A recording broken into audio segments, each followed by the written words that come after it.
Do you want immortality from me, human, but it comes with a price, said the alien vampire woman. The interstellar station hung quietly in the void, a small island of light amid the darkness of space.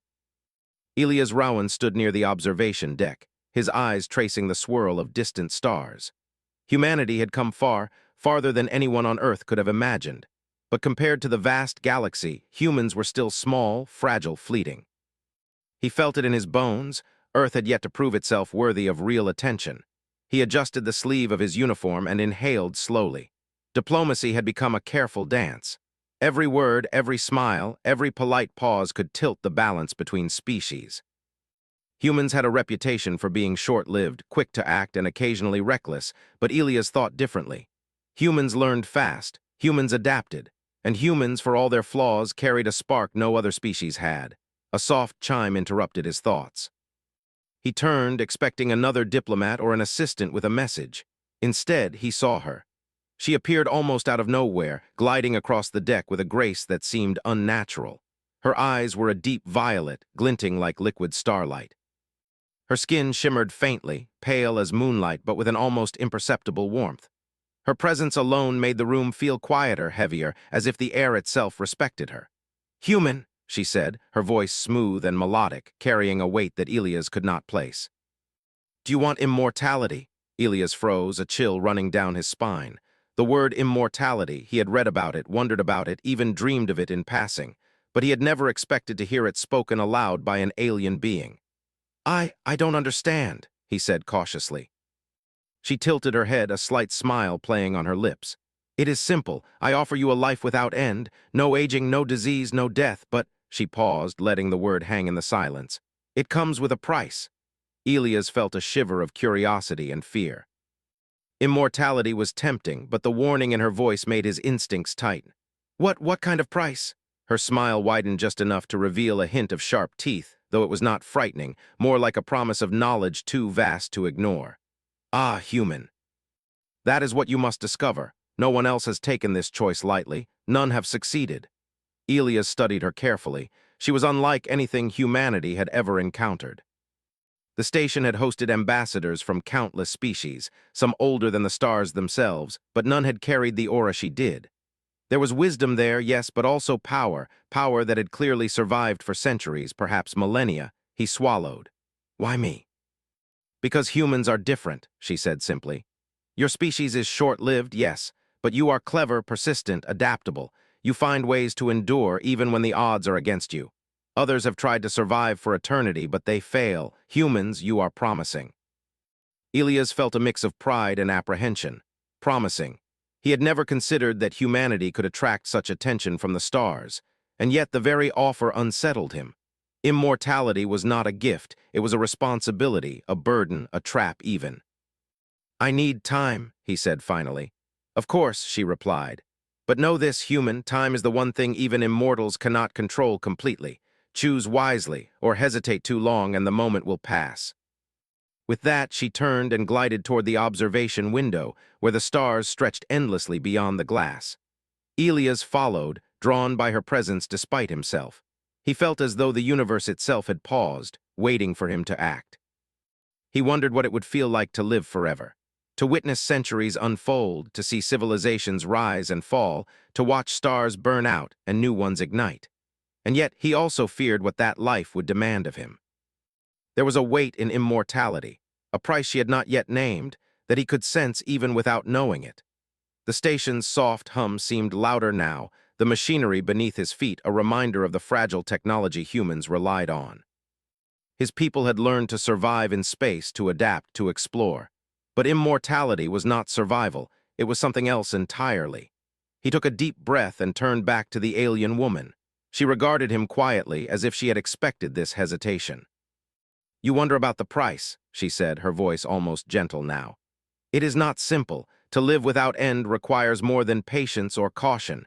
You must accept responsibility. You must shape the future. You must endure in ways your species has never imagined."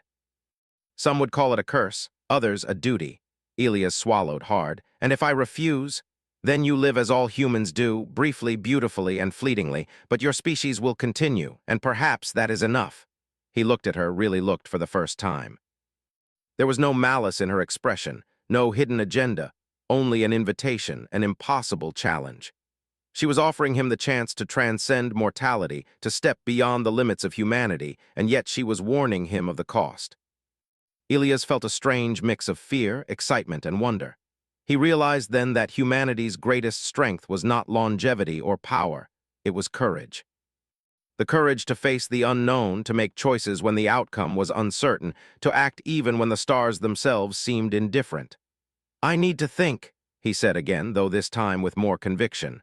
"Think," she said softly. "But remember, time does not wait for those who hesitate. Some doors close forever if you do not step through them." Elias turned back to the window, watching the stars spin silently in the void. The galaxy was vast and humans were small.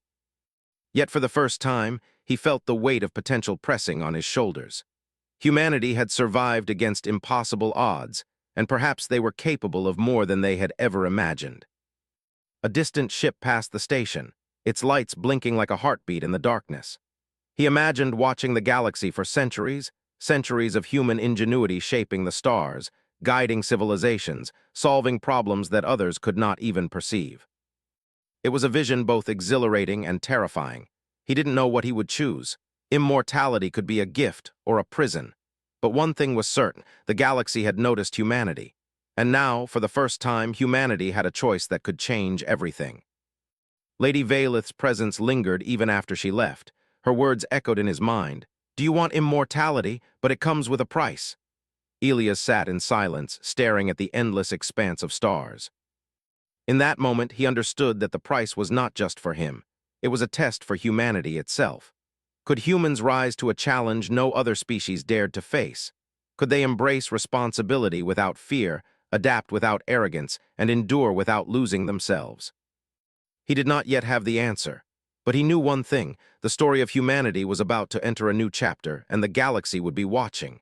And somewhere in the dark, ancient eyes watched back. Elias Rowan could not sleep that night. His cabin aboard the interstellar station was quiet, yet the silence felt heavy, almost alive. Outside, distant stars glittered like scattered diamonds, but their beauty only reminded him of the immensity of the universe, and of the choice that now weighed on him. Lady Valeth's words kept echoing in his mind. "Do you want immortality? But it comes with a price." What could the price be? He had spent hours trying to imagine it. Endless life might seem like a gift to most, but he knew better. Nothing that sounds too perfect comes without a cost. The next morning, he decided he could not wait any longer. He would speak to her again. Perhaps understanding the price would help him, and perhaps help humanity make the right decision. He found her in the observation deck, exactly where he had first met her. She was watching the stars, her form almost blending with the light, yet somehow commanding it. "You came back," she said, turning her head slightly, her violet eyes catching the light. "You are brave or perhaps foolish." "Neither," Elias replied firmly. "I need to know the price. If I am to even consider this, I must understand it fully." She studied him for a long moment, then nodded. "Very well, the truth is simple and yet vast. To live forever is not to live for oneself alone. Immortality is not freedom. It is responsibility, burdens, and vigilance." "What kind of responsibility?" Elias asked. "Every immortal must anchor a portion of reality itself," she said softly. "You will not simply age. Your mind and essence will link to the flow of life around you. Civilizations will rise and fall. Stars will die and new ones will burn. You must be aware. You must act not to rule, not to dominate, but to ensure balance." Elias frowned. "Balance?" "Yes," she said almost sadly. "Some species believe immortality is a gift. They see it as power. But without care, endless life can lead to stagnation. Civilizations may crumble if left unchecked. Resources may be wasted. Species may vanish. You would be a guardian, not a master, but a silent overseer." The words sank into Elias like cold water. Immortality was not freedom, it was duty. He had imagined endless time as an adventure, seeing worlds, exploring the stars, watching the universe unfold. But this was something else entirely. "And if I refuse?" he asked quietly. "Then you live as your species does," she said, "briefly, beautifully, fleetingly, but humanity will continue." Elias walked to the window, staring at the stars. Could he bear such responsibility? Could anyone? And yet, there was something alluring in the challenge. Humanity had never been content to simply survive. They learned, they adapted, they solved problems others could not. Perhaps they could endure this test as well. You are thinking too much, Valeth said, her voice soft, almost teasing. Immortality requires more than thought. It requires understanding and acceptance of what must be done. What must be done? Elias asked. She walked closer, her presence a calm wave of certainty. The universe is alive in ways humans rarely perceive. Life and death are not simply beginnings and ends. They are cycles, flows of energy and time. To live forever is to become a part of that cycle. You must guide it, sometimes invisibly, sometimes decisively. And when the burden grows heavy, you will bear it alone, always alone. Elias felt a chill. Alone. Immortality, it seemed, was not only duty but solitude. Could he endure centuries of loneliness, watching friends, families, and entire civilizations pass beyond his reach? Could humanity endure such a thing? Yet, he also thought of what humanity had already endured. Millennia of hardship on Earth had taught humans to cooperate, to endure loss, to find hope in the smallest victories. Perhaps, he reasoned, humans could endure the solitude of immortality better than most. And what happens if I fail? He asked. Valeth's gaze grew distant. Failure is rare, but it has consequences. A civilization may collapse. A star system may die before its time. Life may twist into forms you cannot repair. Some have tried immortality for pride, ambition, or fear. They all failed sooner or later. Elias clenched his fists. Failure was not an option. Humanity had never been content to fail quietly. Humans learned from mistakes. Humans improvised. Humans survived when others perished. Perhaps this was a test not only of him but of the species he represented. He remembered the stories his grandmother had told him as a child. Stories of human explorers, inventors, and thinkers who had faced impossible odds and succeeded through ingenuity and courage. That spirit was still alive in every human heart. Perhaps it could survive even immortality. I need time, he said again, more firmly this time. Valeth nodded. You will have it, but remember, the universe does not pause for mortals. Opportunities fade. Choices have consequences beyond comprehension. Consider carefully. You are not choosing for yourself alone. You are choosing for your species. Elias left the observation deck, walking through the corridors of the station. Everywhere he looked, he saw signs of life. Diplomats discussing trade, scientists analyzing data, crews maintaining ships. Life continued, fragile and vibrant. And yet he could not stop thinking about what Valeth had said. Immortality was not about freedom, it was about responsibility. That night he did something he rarely did. He called Earth. Through the station's communication channels, he sent a secure message to the leaders of humanity. He explained everything: the alien, the offer, the price. The response was not fear. It was curiosity, determination, and discussion. Humans debated the meaning of immortality, weighing duty against desire, pondering whether one person, or one species, should carry such a burden. Elias listened to the responses. Scientists speculated about the possibility of sharing responsibility. Philosophers argued about ethics and legacy. Diplomats asked whether humans could collaborate with other species in guiding the flow of civilizations. And through it all, Elias felt a rising pride. Humanity was not afraid. Humanity was thinking, adapting, imagining solutions no one else had considered. Valeth observed silently from her place among the stars. She had expected hesitation, fear, perhaps arrogance. Instead, she saw curiosity, ingenuity, and courage. Humans were fragile and short-lived, yet they dared to dream beyond their limits. Days passed, and Elias returned to the observation deck again and again, speaking with Valeth. Each time she revealed more about immortality, its responsibilities, and the lives of those who had attempted it before. Some had chosen isolation and became weary. Some had tried to control others and failed. Few had lasted even a century before realizing the loneliness and weight of eternal life. But humanity was different, Elias thought. Humanity learned from mistakes. Humanity adapted. Humanity endured. Perhaps they could endure what no other species had. One evening, Valeth finally asked, "Do you understand now, human?" Elias looked at her, feeling the weight of the universe pressing down on his shoulders. "I understand the burden. I understand the responsibility. I understand the solitude. But I also understand humanity. We survive, we endure, we find solutions when others despair." She studied him closely, as though testing the truth in his words. "Perhaps," she said softly, Perhaps you could succeed where others failed. Perhaps your species can endure what even immortals fear. Elias nodded. Perhaps, but I will not decide alone. Humanity must decide. Valith smiled faintly, a rare warmth in her ancient eyes. Very well, you have time, and I will watch with interest. As Elias left the observation deck, he felt a renewed sense of purpose. Immortality was a test, not only of him, but of humanity itself. Could humans rise to a challenge no one else had faced? Could they bear responsibility for civilizations, guide the flow of life, and endure the weight of eternity? He did not know the answer yet. But he knew one thing: humanity would try, and that alone made them remarkable.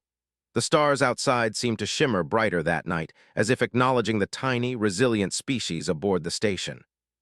Somewhere Lady Valith's gaze lingered on Earth, quietly watching, quietly waiting, quietly hoping. And humanity, brief and fragile, was ready to face the impossible. The council chamber on Earth was alive with activity. Holoscreens floated in midair, displaying star systems, ancient cosmic maps, and streams of alien data. Elias Rowan had just returned from the interstellar station, carrying a message that would change humanity forever. He cleared his throat, standing at the center of the chamber. Around him were the brightest minds of humanity: scientists, engineers, philosophers, diplomats, and leaders from every nation. For the first time in history, humanity was not facing a single crisis. It was facing the entire galaxy's expectations, distilled into one impossible question: could humans endure immortality responsibly? Elias spoke with careful precision. Lady Valith has offered me immortality, not for herself, not for Earth alone, but for humanity. The price is unlike anything we have faced. We would bear responsibility for civilizations, guide the flow of life, and endure for centuries, perhaps millennia, to maintain balance in the universe. A hush fell over the room. The magnitude of the statement weighed heavily. Humans had always believed in progress, in exploration, in innovation, but responsibility of this scale was unlike anything they had imagined. "What choice do we have?" asked one scientist, her voice steady but tense. "We cannot refuse, can we? If we do, we lose the chance to grow beyond ourselves." Elias shook his head. "It is not that simple. Immortality is not a gift. It is a burden. One human alone cannot carry the weight of the universe, and I refuse to make that decision without consulting humanity itself." A philosopher, a man with silver hair and deep-set eyes, leaned forward. "Then we must find a third way. Humans have always thrived on cooperation. If one cannot endure eternity alone, perhaps humanity can endure eternity together." Murmurs of agreement swept through the room. Eyes turned to scientists and engineers, searching for a solution that would honor both the offer and the limits of human nature. A young engineer named Arya stepped forward. "What if immortality is not about one body, but about one species? We could create a system where knowledge, experience, and responsibility are shared. Generations would pass, but humanity itself would continue. We could guide the universe without anyone living forever alone." Elias felt a spark of hope. "Explain." Arya moved to a holoscreen and projected a simulation. "We already have advanced neural archives, memory storage, cognitive networks, AI companions. What if we extend this technology? Every human could contribute knowledge, wisdom, and decision-making. When one generation passes, the next inherits the guidance, insight, and responsibilities of the previous. No one lives forever, but humanity's influence continues indefinitely." The chamber erupted in discussion. Some leaders were skeptical. "How can we ensure continuity? How can we prevent mistakes from compounding?" one diplomat asked. "That is where coordination comes in," Arya replied. "Humans are collaborative. We learn from history. We can implement checks, systems of communication, and shared decision-making that no single being could achieve alone. This is not immortality for one. It is immortality for all of us together." Elias' heart swelled with pride. This was humanity at its finest: adaptive, creative, cooperative. While other species sought immortality as a personal prize, humans were thinking collectively, finding a solution that strengthened the entire species. He sent the plan to Lady Valith through the secure interstellar channel. Her response was immediate, her violet eyes appearing in a shimmering projection aboard the station. "You propose collaboration," she said, her voice quiet, almost disbelieving. "No one has ever suggested this before. Immortality has always been personal, solitary, and burdensome. You seek to transform it into something shared. Yes, Elias replied firmly. We do not fear responsibility, but we also do not seek it for ourselves alone. Humanity survives because we act together, learn together, and endure together. This is our way. Valith studied him, her expression unreadable. Then slowly she nodded. Interesting, humans may have a solution no one else considered. You are clever. Perhaps even wiser than some immortals I have known. The next weeks were filled with rapid development. Teams of humans, working across continents and star systems, designed what they called the Cognitive Legacy Network, a system that would store human knowledge, decision-making patterns, and ethical frameworks in a secure and evolving network. No human would live forever, but the species itself would. Each generation could access the accumulated experience of all who came before. Mistakes could be corrected, lessons could be remembered, and humanity's influence could extend far beyond a single lifespan. Elias watched the project grow, amazed at how fast humans adapted. Some species had millions of years of life, but few had the curiosity, urgency, or determination of humans. Mortality, it seemed, had sharpened human ingenuity. They could solve problems that no immortal could because they valued time and action in a way that made every moment count. When the system was complete, Elias returned to the interstellar station. Lady Valith awaited him in the observation deck as she had the first day they met. The stars stretched endlessly beyond the glass, but this time, Elias did not feel small. He felt the weight of humanity behind him, their creativity, their courage, their persistence. We have a proposal, Elias said, stepping forward. Immortality is not for one, it is for humanity itself. We have created a system to share responsibility, to preserve knowledge, and to guide civilizations without the need for a single immortal. Valith's eyes widened slightly. You have designed a form of immortality that does not require living forever. Yes, Elias said. We do not fear responsibility, but we will not bear it alone. Humanity thrives when we act together. This system ensures continuity, guidance, and balance without a single human living for centuries in solitude. Valith moved closer, her presence as commanding as ever, yet her expression softened. You are remarkable, clever, as I said before, but also wise.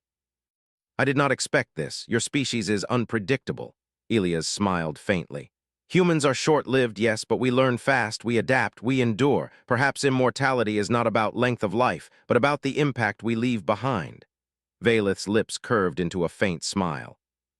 Impact, yes. Perhaps this is a path even immortals would envy. You have taught me something, human, that eternity can be shared, not suffered alone. That is a lesson no one else has offered. For a long moment, they both watched the stars.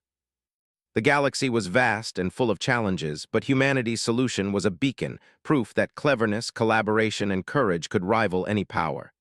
You honor your species well, Valith said finally. I will allow this. The universe will observe your experiment. I suspect it may succeed where others have failed. Perhaps humans truly can endure what immortals cannot. Elias nodded, feeling a deep sense of pride. Humanity had faced an impossible choice and had found an answer uniquely their own. They had taken the challenge of immortality, not for themselves, but for all of humanity. As he prepared to leave, Valith spoke once more. Remember, human, immortality is not simple, even shared, even structured. There will be challenges, there will be mistakes. But perhaps that is the true strength of your species. You face what others avoid, you act when others hesitate, and you endure. Elias left the station, carrying with him the knowledge that humanity had not only survived the offer of immortality, they had redefined it. No other species had dared to turn eternal responsibility into a shared, collaborative endeavor. Humans had done what they always did, take impossible odds and turn them into opportunity. Back on Earth, the Cognitive Legacy Network began its work. Generations of humans contributed knowledge, insight, and guidance. Problems that had once seemed insurmountable were solved with creativity and cooperation. Humanity's influence spread across the stars, not through domination, but through persistence, ingenuity, and care. Elias watched as the first network cycles completed, seeing how mistakes were corrected, how knowledge passed seamlessly from one generation to the next. Immortality had been offered, and humanity had answered not with fear or arrogance, but with collaboration, intelligence, and courage. Lady Valeth observed from afar, quietly approving.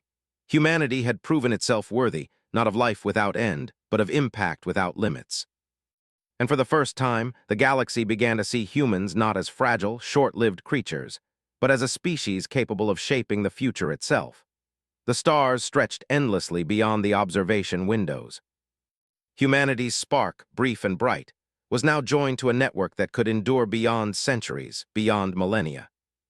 And somewhere in that network, Elias felt the quiet, exhilarating certainty that humans were just beginning to show the galaxy what they could do. The galaxy was watching.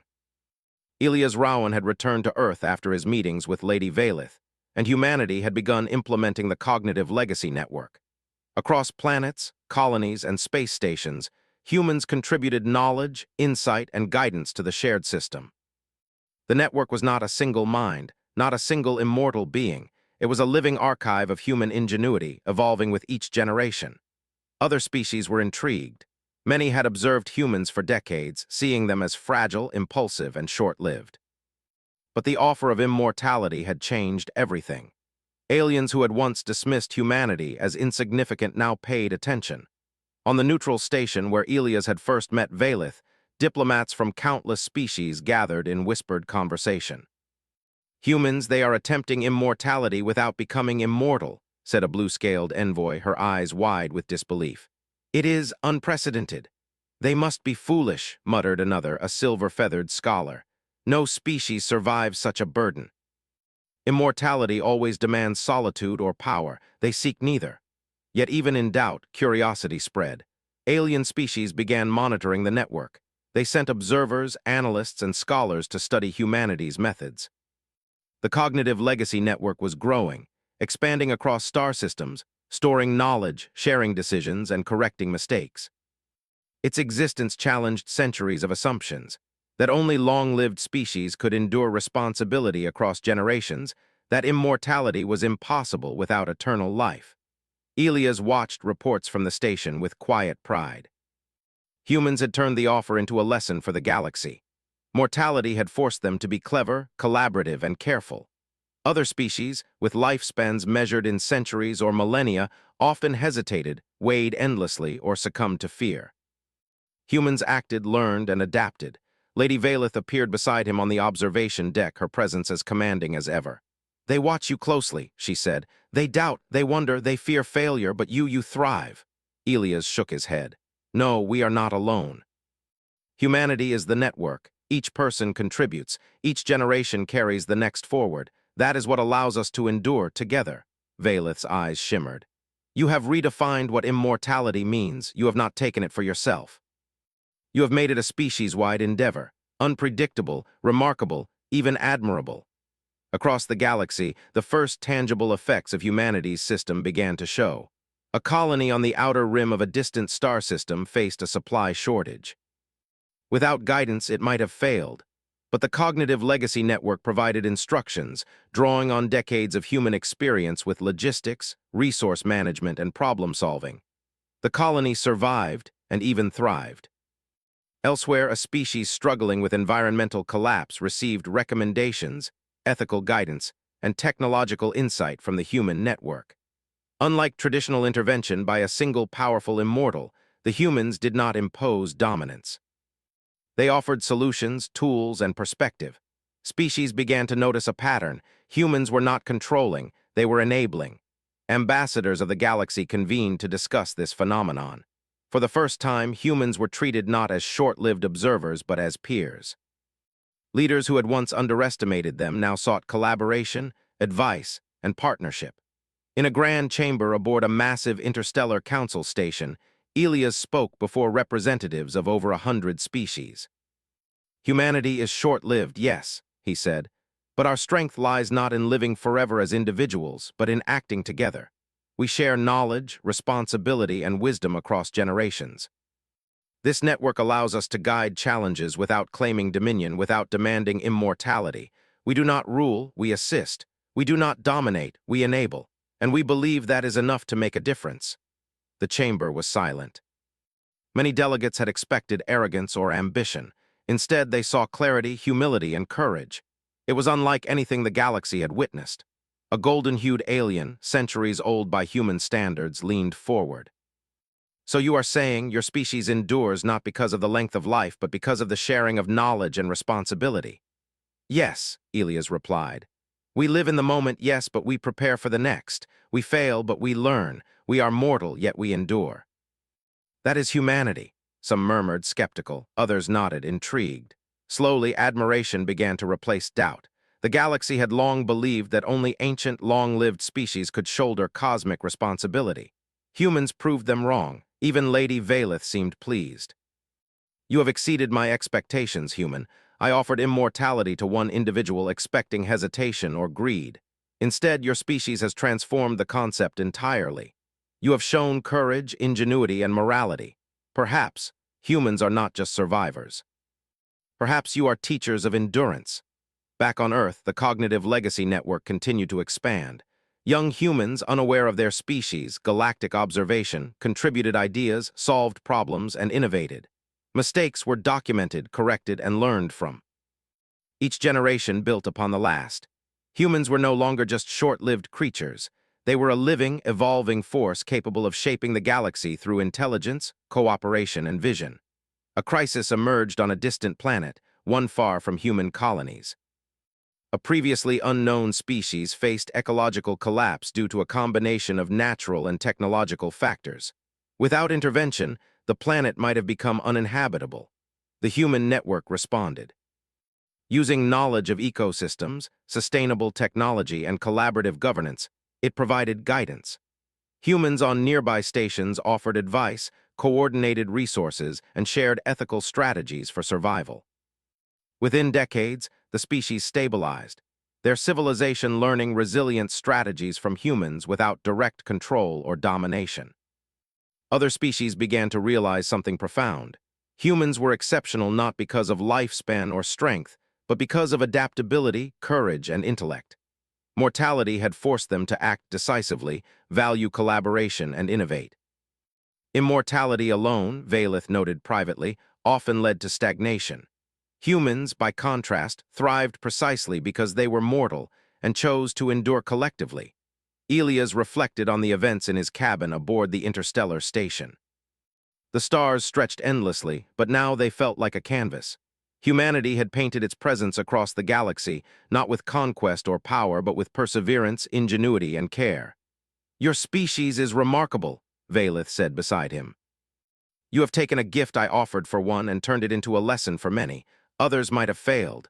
Others would have taken the immortality and burdened themselves alone. You have shared it, and in doing so have changed the galaxy. Elias nodded.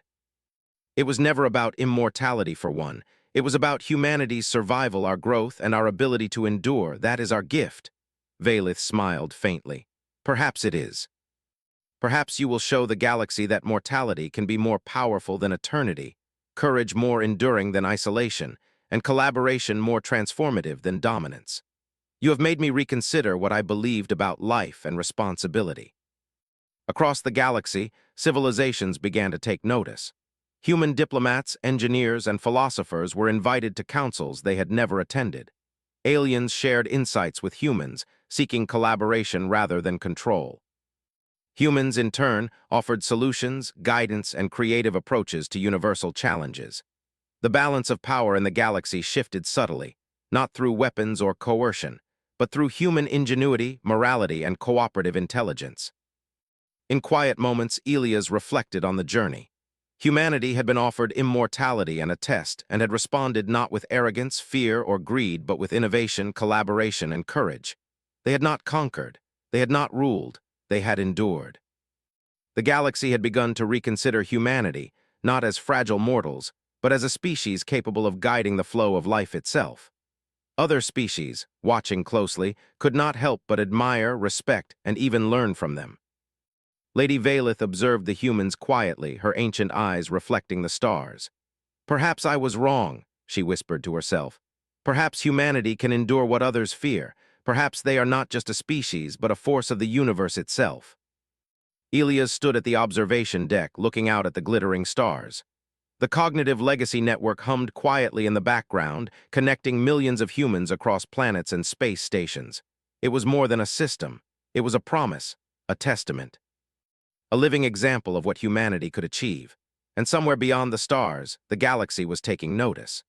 Humans, brief and mortal, had shown that their courage, ingenuity, and collaboration could leave a mark far beyond a single lifetime. The stars had witnessed countless civilizations rise and fall. Now they were witnessing humanity's ascent, not through power, but through intellect, perseverance, and heart. The universe had begun to reconsider humanity. And humanity had begun to prove that they were worthy of that reconsideration.